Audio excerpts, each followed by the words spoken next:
دلته چې څومره غیرتي او مېړني خلک وو، دلته چې څومره مېړني او غیرتي خلک وو، که خپلواک نشول، غلامان نشول، تندې یې مات کړل او د تور پنجاب تورې ګیدړې دومره مستې شوې چې د تور پنجاب تورې ګیدړې دومره مستې شوې چې راتلې راتلې د پښتونخوا د غروزمرې یې مات کړل. شروع کوم په نامه د خدای چې بخښونکی او مهربان ذات دی، د خپل ملي رهبر او د صدر صاحب د ټولو ملګرو مېلمنو په اجازه پروګرام د پښتو ژبې په حواله را جوړ دی. هغه به مشران خبرې کوي. مونږ ته خو پښتون ژغورنې غورځنګ داسې مزاحمتي فکر را کړی دی، نو دا د پښتو ژبې په حواله خبرې به دوی ته پرېږدو. زه به څو بیتونه درته ووایم، خو د یوه ګیله مې د پښتنو نه هم شته چې له ما څوک شماره غواړي نو بیا ووایي چې ته خپله شماره ما ته راکړه، نو بیا زه ورته وایم چې 0320. دوی وایي نه نه نه سم یې ووایه، مقصد یې داسې ووایه چې 0320 لکه لږ خپل هم پکار ده چې د پښتو دپاره خپل هم لږ څه نه څه وکړو. وایي دا په نظر شکرانه اور پسې شه، تر مطلبه یارانه په اور پسې شه، او چې ډکېږي همیشه زمونږ په وینو ملکه ستا دا خزانه په اور پسې شه. چې ډکېږي همیشه زمونږ په وینو ملکه ستا دا خزانه په اور پسې شه، او چې د حق په ځای کې پاتې بنده خوله شي تا ملک دا مولانا په اور پسې شه. چې د حق په ځای کې پاتې بنده خوله شي دا ملک دا مولانا په اور پسې شه. دا دوه شعرونه نور دي. وایي بیا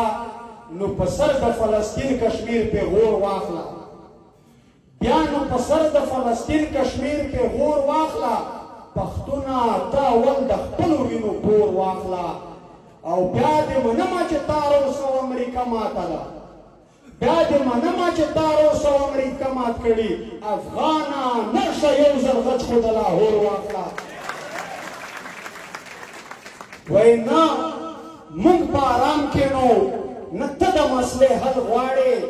شاړې مورچې ته لکه چې بیا بادېدل غواړې، او نیمه کیسه خورې نیمه راباسې په ممبر ناست یې، مثلاً وایې صفه وایه څه ویل غواړې، او په مواظبو معاشرو کې لاریون ځای نیسي. هی پښتونه ته په احتجاج حق له ځنګل غواړې، او زړه کې د پاک سرزمین په خوله د لړ او بر نارې، جا رهبره ته به چې مانا او که کابل غواړې. زړه کې د پاک سرزمین په خوله د لړ او بر نارې، جا رهبره ته به چې مانا او که کابل غواړې. او زه د جنازو او د قبرونو نه اوزګار نه یم، یلې ونې ته له ما په خپل حسن غزل غواړې. دا څو بیتونه نور دي. وایي ما د کام دپاره په رښتیا مبارزه وکړه،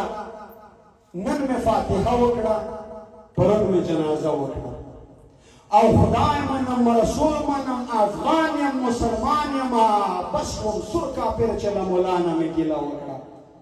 او وار چې زما راشي لکه مار به یې ګنډم شونډې، چا مې چې د پیغلې په وربل پورې خندا وکړه، او راغی د لاهور یې را منډی نه د جهاد په نوم، دلته پښتونخوا کې جومات کې دماکه وکړه، او مشره کم پرسته راغی د لاهور یې را منډی نه د جهاد په نوم، دلته پښتونخوا کې جومات کې دماکه وکړه، او خدای رسول یې نه بخښي تاریخ ته به مختوری وي، چا چې د وطن د خاورې مور په سر سودا وکړه،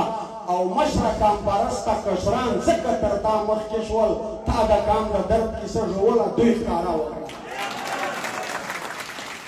په د آخري بیتونو اجازه درنه اخلم. وایي په خپله خاوره د پردیو زور او زر نه منم، د خدای نه پرته هیڅ د سر د پاسه سر نه منم، چې د وطن او کام په بده ورځ خاموش پاتې شي، داسې ملک، داسې مولا، داسې رهبر نه منم، او چې پښتونخوا پکې برباده وي، پنجاب آباد وي، داسې دوه مخی پاکستان په عمر بر نه منم.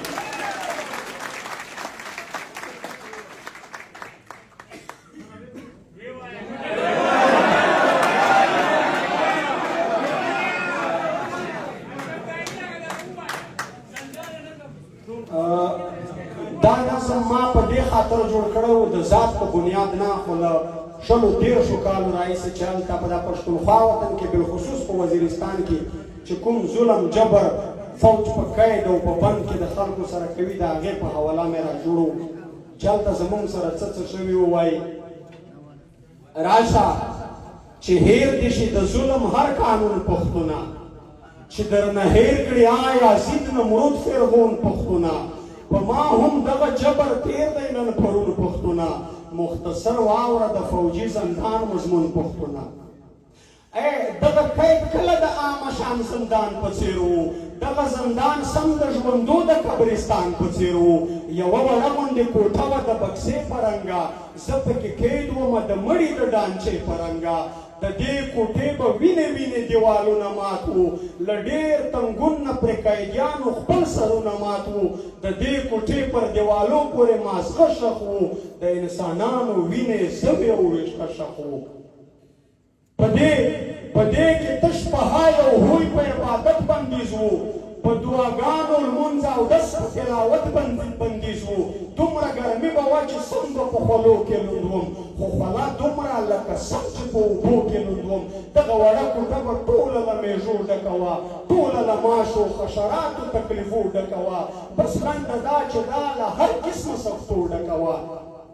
په دې کوټه کې وه په خوب او په ارام پابندي خوب ارام څه چې وه د خدای په تش سلام پابندي پوره یوه میاشت ما په ولاړه ګرځېدو تېره کړه دوی شپه ورځ په ما په چغو په نارو تېره کړه چې په ولاړه به مې سترګې پټېدې له خوبه یا به په ما چې ناڅاپي چاپېره تلې له خوبه نو دوی به سترګو ته تودې ترخې اوبه راتوی کړې لکه د اور ګرمې اوبه به یې په زړه راتوی کړې بیا نو زما خپې به یې ور ایستې د پنجرې نه بغیر زما تلي به یې ورکش کړل د پاڼې نه بغیر بس څو کسان به و دستي به شول شروع په وهل زما په خپو پورې یې شپږ اتله وړ ماتول بیا به په هغه وینو ډکو خپو ولاړ ومه لاس تر شا بند او سترګې بند څو شپو ولاړ ومه چې به یو وخت ډوډۍ راتلله دې کیسو ډکه وه ټوله په شا مخ له سرو کیښیو او چینجو ډکه وه ما سره څنګ په څنګ یو بل بې ګناه ځوان قیدي و د بل ځای نه و هم د دې وزیرستان قیدي و فوج په زوره پرې منل کړي هېڅ بد یې نه و سزا یې دومره ورکوله چې هېڅ حد یې نه و اوف دا ځوان هغه نارو له ما نه زړه ویستی دی هغه فریاد هغه سورو له ما نه زړه ویستی دی خو د یوې نرۍ سم زما دا زړه راواچو د بېخودې حال کې یې دا چیغه بار بار وهله چې ظالمانو د الله او د رسول په خاطر زه بې ګناه یم چې وړه لور مې یتیمه نه کړې چې دا میاشت تېره شوه یوه بله د تختې کوټه وه په دې کې بل رنګه ماحول و د بجلۍ کوټه وه د دې کوټې په دیوالو عجب شیان ځوړند وو په چاړو غوڅ غوڅ حلال شوي انسانان ځوړند وو یو خوا جټکې پلس د نوکانو د ایستو سامان و بل خوا زنځیر و د پنسۍ ځوړندېدو سامان و زما لاسونو ته یې تر شا هتکړې واچولې بیا یې زما په سترګو تورې پټۍ واچولې پلس یې راواخیستو له ما به یې نوکان ایستل دغه نوکان یې تش په جرم د افغان ایستل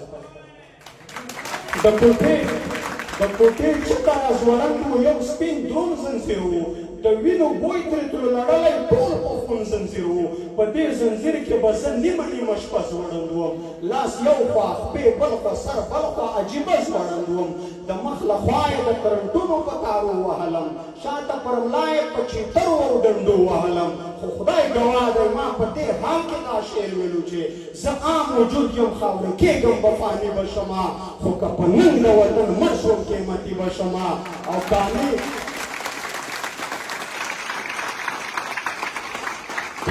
لشکر ته پښتون غورځنګ ته زه د سره ماله تېر ورګډ یم زه په دې نه یم چې په دار یا زندانې به شمه او ما که په ننګ د افغان کلکه توره وتړله اصلي وارث د خوشحال خان او ابدالي به شمه ما که ته ستا په شوکېدلي موربل ننګ نه وکړو د وطن پېغلې خپل تاریخ ته تومتي به شمه که د بدن وینه مې تویه شوه په حق د مظلوم نو ګیلمنه افتخار د خپل پردي به شمه او په دې کوټه کې به د اوسپنې چوکۍ پرته وه په دې چوکۍ ګیر چاپېر توره زولنې پرته وه بیا یې پر دغه چوکۍ وتړلم سم یې بند کړم بیخي مې ساه اخیستی نه شوه سم محکم یې بند کړم دغه چوکۍ له لاندې ورو ورو ګرمېده راپسې بوی به راتلو د تن جامه به سوځېده راپسې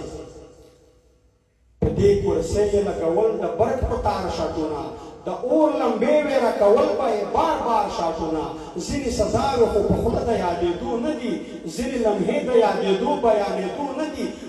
هڅه یې کړه زه په مرانو لړم وخوړلم ژوندی انسان وم په ژوندون یې په سپو خوړلم یو ګیرور سړی راتلو چې خوشخبري در کوم نن به سهار د اذانه په وخت پانسي در کوم زه به خوشحال شوم چې شکر دی چې زر مړ شمه چې بېننګي رانه ونه شي بهادر مړ شمه بس هره شپه به یې ویل چې نن تیار اوسه د پانسۍ وخت یې رانږدې شو نو بیدار اوسه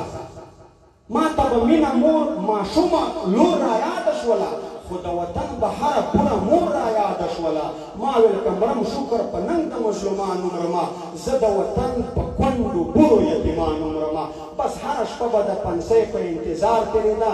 بس هر خوا چغې وې لحظه لحظه په دار تېرېده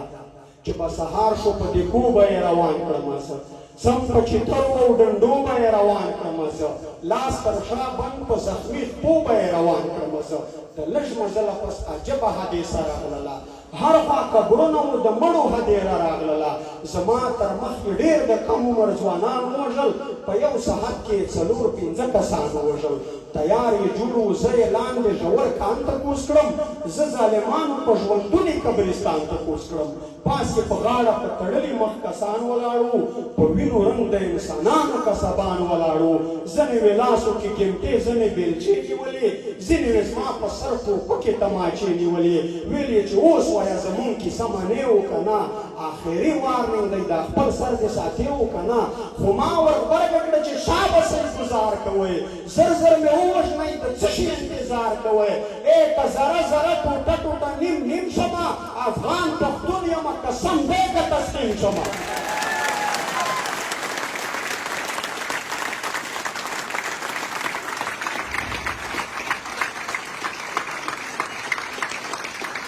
خو ما ورغبرګه کړه چې شابه سه انتظار کوئ زر زر مې ووژنئ د څه شي انتظار کوئ که ذره ذره ټوټه ټوټه نیم نیم شمه افغان پښتون یمه قسم دی که تسلیم شمه بس لنډه دا چې دوی پرې پوه شول چې یوه نه مني دغه ځوان په هوش اواز زمونږ کیسه نه مني بس څو ساعته شوم بېهوشه زما حال بدل شو زما په ځان اختیار شو ختم زما خیال بدل شو ځکه چې دوی راته ویل چې انجکشن یې لرو په ځان اختیار ختموي داسې میډیسن یې لرو داسې حال جوړ شو چې بس شو را سره ورور په قید کې زما وراره او زما ورونه او ماشومه لور په قید کې له هرې خوا به د چیترو اوازونه راتلل ما ته د ورونو او ورارونو فریادونه راتلل بس له دې بعد چې دوی پر ما باندې هر څه ویلي دي په دې پوه نه یم چې ما بد او که ښه ویلي دي نو پښتنو ورونو زما دا مختصر بیان و دا په ما تېر په فوجي قید کې د محشر بیان و خو قسم په خدای له ما څخه دا قرآن پوره دی دغه قرآن له ما په هر یوه میدان پوره دی چې ما د مرګ یا د سزا د ویرې سره نه دی ټیټ ما د دې دومره ناروا د ویرې سره نه دی ټیټ په دې آخر وخت کې هم ما د خپل پرهر په وینو د تور زندان په دیوال دغه بیت لیکلی دی چې که وم ژوندی د ازادۍ د اتل برخه به وم که چېرې مړ شومه نو زیری مې تر ګوره راوړي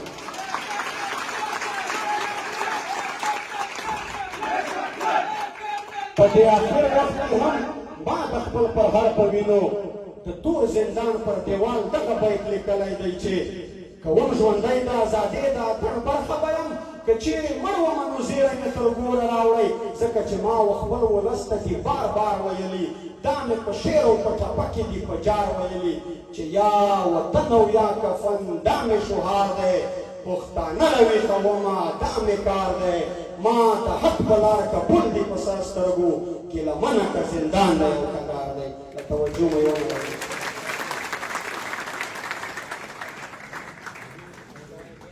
د کام په غم چې مرمه د کام په غم چې مرمه نو په دار خیم سړیا د کام په